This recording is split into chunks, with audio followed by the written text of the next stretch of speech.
Hello there. Today I'm going to show you my exact step-by-step method for making fermented plant juice, or FPJ, and it's about to completely change the way you feed your plants.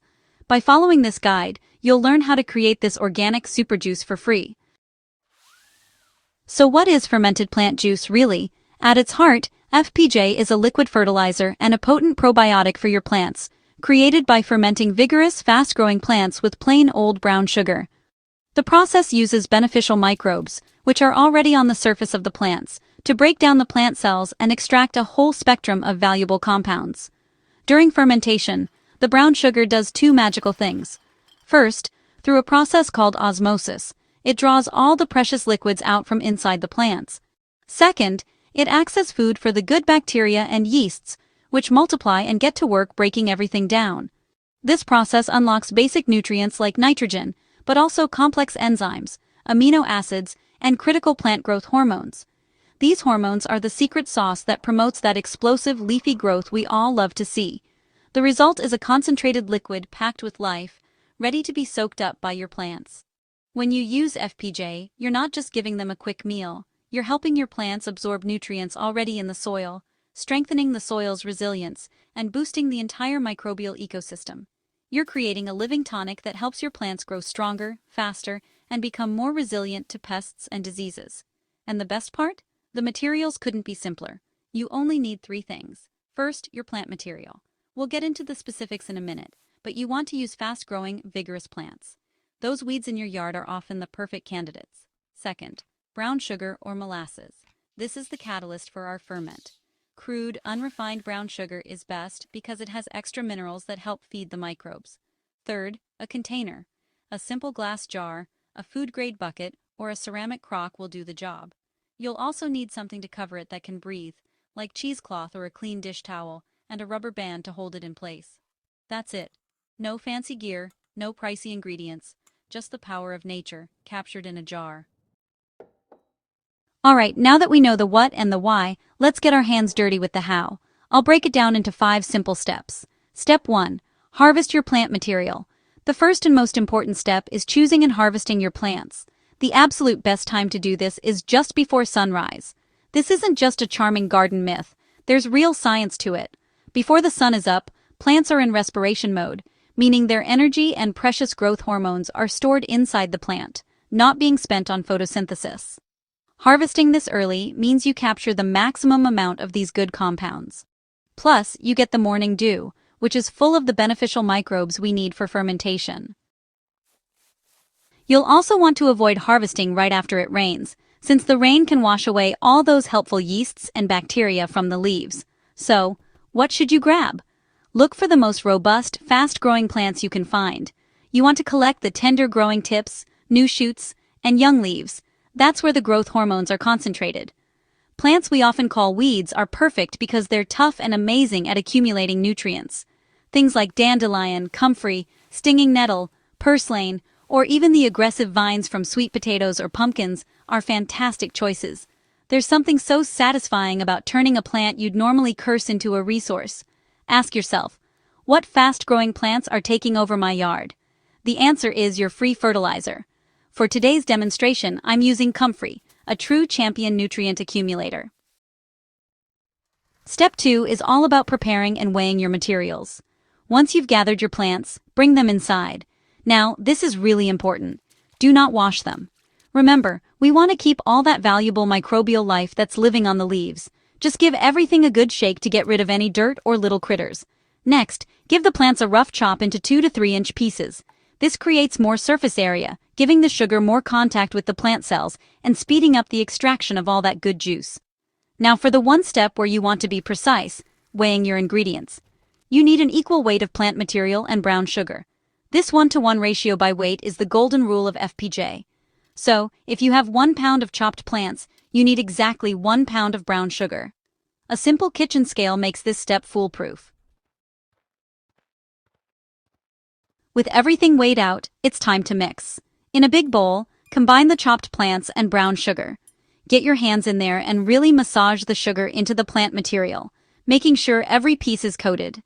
This is what kicks off the osmotic process that pulls the liquid out of the plant cells. Once it's all mixed, start packing it tightly into your container. A glass jar is great because you can see the magic happen.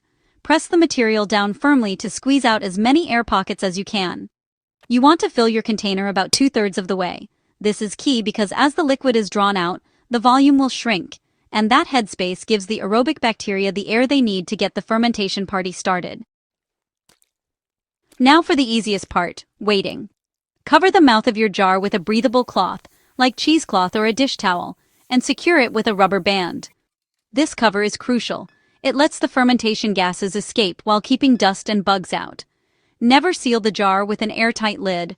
The gas buildup could cause it to break or even explode. Place your jar somewhere cool, dark, and out of the way, like in a pantry or a closet. Over the next 7 to 14 days, some amazing things will happen in that jar. After a day or two, you'll see liquid pooling at the bottom and bubbles rising to the top, a great sign that fermentation is underway. The vibrant green will slowly fade, and you might notice a slightly sweet alcoholic smell, which means the chlorophyll is breaking down. The whole process usually takes about a week, but it can be faster in warm weather and slower when it's cool. Step 5. Strain and store your liquid gold. After about a week, once the bubbling has slowed down and the plant bits are floating on top of a dark liquid, your FPJ is ready. It's time to separate the liquid from the solids. Place a strainer or some cheesecloth over a clean bowl or another jar, and pour the contents through. Let the liquid drain completely. You can give the solids a gentle press to get a little more juice out, but don't squeeze too hard. This liquid is your concentrated fermented plant juice. And the leftover solids don't have to go to waste. They're super rich in organic matter and make a great activator for your compost pile. To store your finished FPJ, pour it into a clean bottle. It's a good idea to leave the cap a little loose for the first few days, just in case there's any leftover gas. After that, you can tighten it up. Keep it in a cool, dark place, but don't refrigerate it. Stored properly, your homemade FPJ can last for up to a year. And that's the entire creation process. Your liquid gold is now ready. By the way, if you're getting value from this guide and are excited to try this yourself, take a second to hit that like and subscribe button. It lets me know you enjoy this content and helps the channel grow. Alright, now that you've bottled up this potent fertilizer, let's get into how to use it safely and effectively on your plants. So you've made this incredible organic fertilizer. Now how do you use it?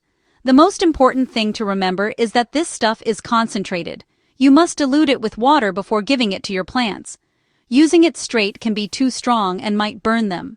The general dilution ratio is between 1 to 500 and 1 to 1000, which works out to about 1 to 2 tablespoons of FPJ per gallon of water. A 1 to 500 ratio is a great starting point for a weekly feeding. If your plants are very young or if it's hot outside, play it safe and use a weaker dilution, like 1 to 800 or 1 to 1000. Remember, you can always add more, but you can't take it away. There are two main ways to apply your diluted FPJ. First, as a soil drench, just water your plants at their base with the diluted mix.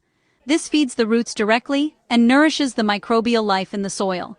Second, as a foliar spray, you can also use a fine mist to spray it directly onto the leaves. This allows the plant to absorb nutrients rapidly through its pores. If you're doing a foliar spray, it's best to do it late in the afternoon or early in the morning when the sun isn't strong enough to cause leaf burn. For most plants, a weekly application during their leafy growth stage will get you incredible results. You'll notice lusher leaves, stronger stems, and just more vigorous growth all around. That's the power of giving your plants exactly what they need, in a form they can use right away. And that's it. That's the whole process. You now have the knowledge to turn common yard plants into a free, powerful, and totally organic fertilizer that will make your garden thrive.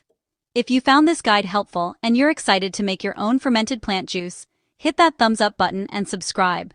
It tells me you love this kind of content and want to see more of it. I'd also love to hear from you. What plants are you thinking of using for your first batch of FPJ? Got any questions? Drop a comment below, and let's get a conversation started. I try to read and respond to as many as I can. Making fermented plant juice is more than just a gardening hack.